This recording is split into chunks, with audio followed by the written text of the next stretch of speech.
कारुणिक है। तो स्वामी जी का जीवन प्रारंभ का बहुत कारुणिक है, बहुत दर्द भरा है।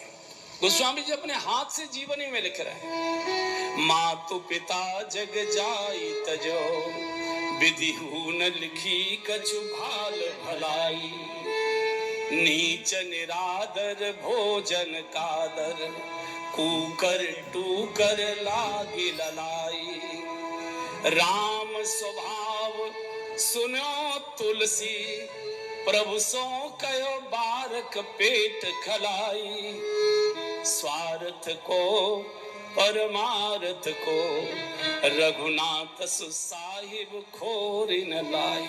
इतना दर्द भरा लिखा है, बहुत दर्दीला उनका बचपन रहा है। मुझे लगता है शायद जगत में इतना दर्दीला जीवन किसी का नहीं रहा। 12 मास के बाद जन्म हुआ, अभुक्त मूल नक्षत्र में पैदा हुए। पिताजी बड़े ज्योतिषी थे, बड़े कर्मकांडी पंडित थे। जब ग्रह नक्षत्र देखे तो अशुभ बालक। सबसे पहले जब बच्चे का, बेटे का जन्म होता है तो उसके पिता को बच्चे का मुंह दिखाया जाता है, उसके बाद उस बच्चे को कोई और देखने का अधिकारी होता है। दाई दौड़ कर गई, पंडित जी बधाई हो, लाल आए हैं, चलो मुंह देखो, दर्शन करो। पंडित जी भुनभुनाए बैठे थे, बोले मैं ऐसे अभागे बालक का मुंह नहीं देखूंगा। आप कल्पना करिए, 12 मास का बालक जन्म लेता है, माँ को कितनी पीड़ा रही होगी, और बाप बच्चे का मुंह देखने को तैयार नहीं। और बाप ने कह दिया कि ये बालक जिंदा रहे मरे इससे मुझे कोई लेना देना नहीं। पड़ोस के लोगों ने भी समझाया कि पंडित जी परेशान मत होइए, ऐसे बच्चे ज्यादा दिन जिया नहीं करते, चूंकि इनके दांत भी थे, 12 मास का जन्म था, ऐसे बच्चे जिया नहीं करते। बोलो जिए मरे मुझे इससे कोई लेना देना नहीं। सारे गांव में शोर हो गया कि पंडित जी के घर किसी राक्षस ने जन्म लिया है। महिलाएं दूर से देखती है, डरती है महिलाएं पास देखने में, कहीं हमारा अनिष्ट न हो जाए। अब आप सोचिए उस माँ के ऊपर क्या बीतती होगी जब वो महिलाओं की खड़ी खड़ी बातें सुनती होगी, और वो कमरे में पड़ी है चारपाई पर अपने बच्चे को बगल में लेटाए, क्या सोचती हो? कोई मुंह देखने वाला नहीं आ रहा है।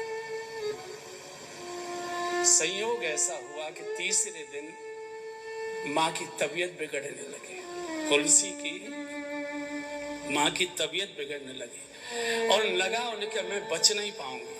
तो इनकी सेवा में एक चुनिया नाम की दासी थी, इसी गांव की लड़की थी, और पड़ोस में एक हरिपुर नाम का गांव है थोड़ा दूर पर, वहां उसकी शादी हो गई थी। तो पहले से भी इनके घर में काम करती थी, तो बच्चे को जन्म देते समय अपने रिश्तेदार आदि को माताएं बुला लिया करती हैं, तो सेवा के लिए चुनिया को बुलाया हुआ था।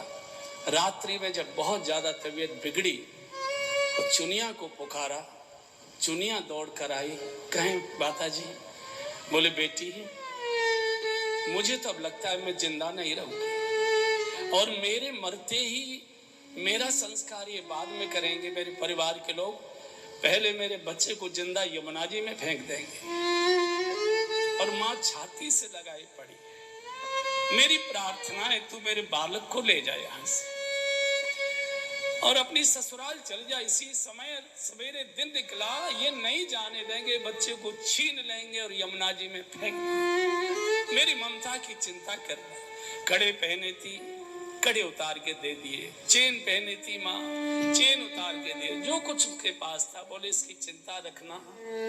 रात्रि में चुनिया लेकर अपनी ससुराल चली गई। अगले दिन प्रातःकाल हुलसी माँ की डेथ हो गई, मृत्यु हो गई। उनका जो भी संस्कार करना था कर दिया। किसी ने बालक की चिंता नहीं कि बालक कहाँ गया, बालक ससुराल आ गई। सास ने बहुत दुलार से, बहू बहुत अच्छा बालक, दोनों मिलकर चिंता करेंगे। बहुत लाड़ प्यार से पाला गया।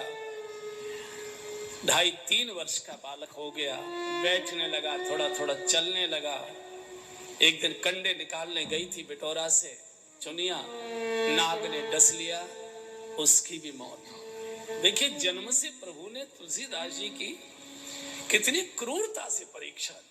जो पाल रही थी उसको भी उठा लिया। सास ने पालन किया। बालक 4 सवा साल 4 साल का, 4.5 साल का हुआ हो। सास की भी मौत हो गई, बालक अनाथ हो गया। अनाथ। कौन खिलाए कौन पिलाए।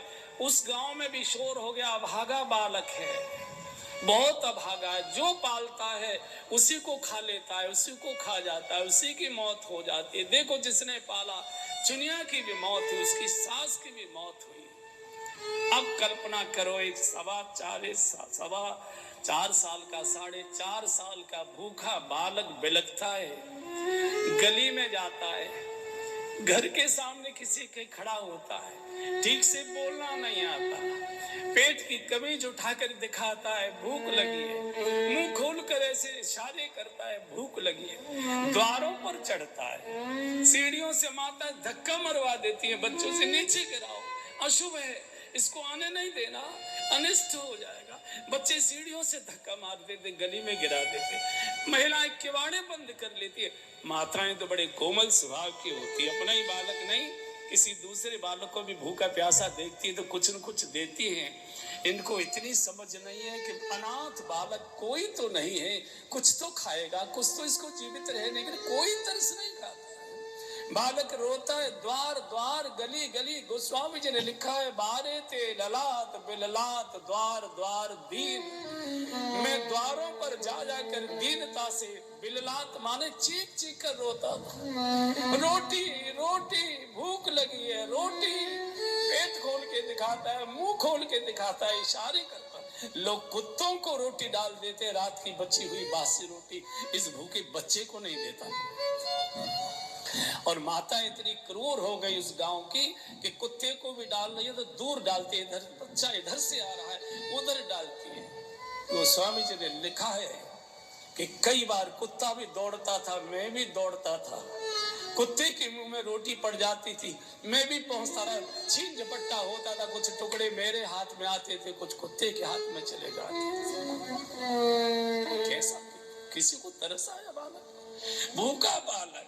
अरे भाई कुछ भी दुत्कार के फटकार के बचा बासा झूठा बच्चों का कैसा भी तो देते, ये तो सोचते बालक जिंदा कैसे रहेगा।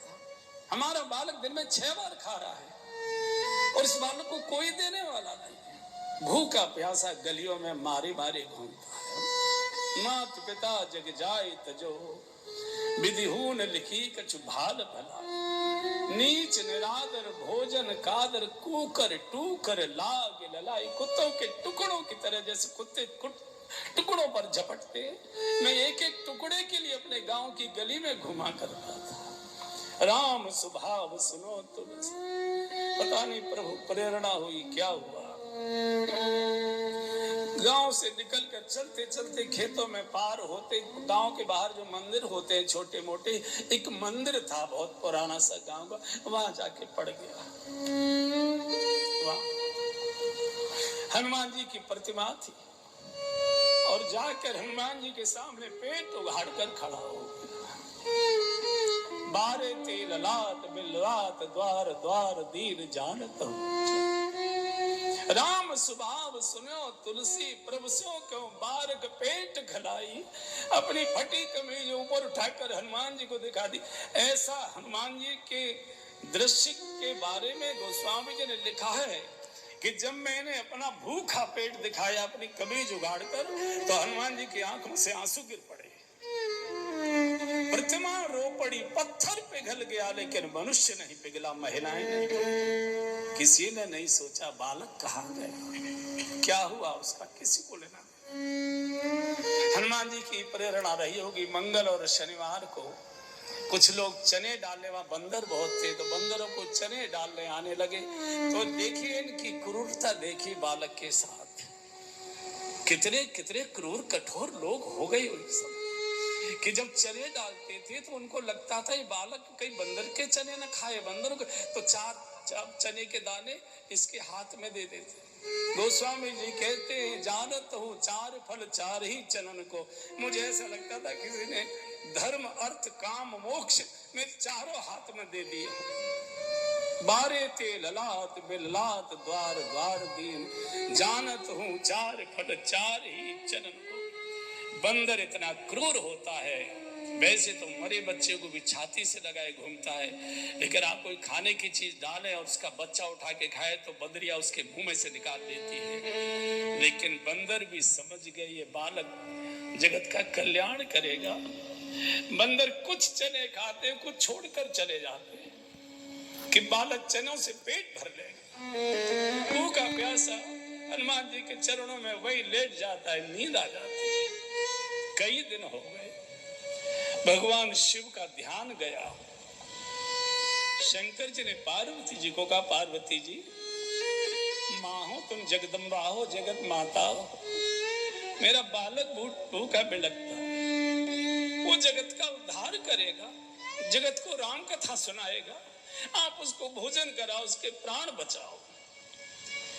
पार्वती जी जगदम्बा भवानी अन्नपूर्णा स्वयं बूढ़ी एक महिला का वेश धारण करके आती है, भूख में सोता बालक जगाती है। बेटा बेटा, बालक एकदम देखता है, बेटा कहने वाला कौन आ गया मुझे? आज तक तो किसी ने नहीं बोला। देखा एक बूढ़ी माँ जैसे खड़ी है, भोजन का थाल हाथ में, हाँ बेटा भोजन करो। पार्वती जी अपनी गोद में बिठाकर भोजन कराती, भोजन करा के चली जाती है। बालक फिर वहीं सो जाता है। रात को उसी जंगल में सोता है। सांप है, कीड़े हैं, जंगली जानवर है, किसी को चिंता नहीं। जब सवेरे भूख लगती है, उठ उठ कर देखता है, भोजन वाली माँ नहीं आई, भोजन वाली माँ नहीं आई, भोजन वाली माँ नहीं आई। पार्वती जी आती हैं, भोजन कराती हैं, फिर चली जाती। ये क्रम बहुत दिनों तक चलता रहा, बहुत दिनों तक चलता। गांव में चर्चा हो गई, ये बालक गांव में तो आता नहीं है, ये भोजन कहाँ करता होगा। तो एक दिन चोरी से एक महिला दूर से देख गई कि कोई बुढ़िया आती है, वो बच्चे को भोजन करा जाती है। ये गांव में चर्चा हो गई, बात खोल के तो पार्वती जी का भी आना बंद हो गया, बालक फिर अनाथ हो गया। पार्वती जी आती थी तो बालक को संतोष हो गया, मुझे मेरी माँ मिल गई, अब मुझे भूखा नहीं रहना पड़ेगा। लेकिन पार्वती जी का भी आना बंद हो गया, बालक फिर वैसे के वैसे अनाथ हो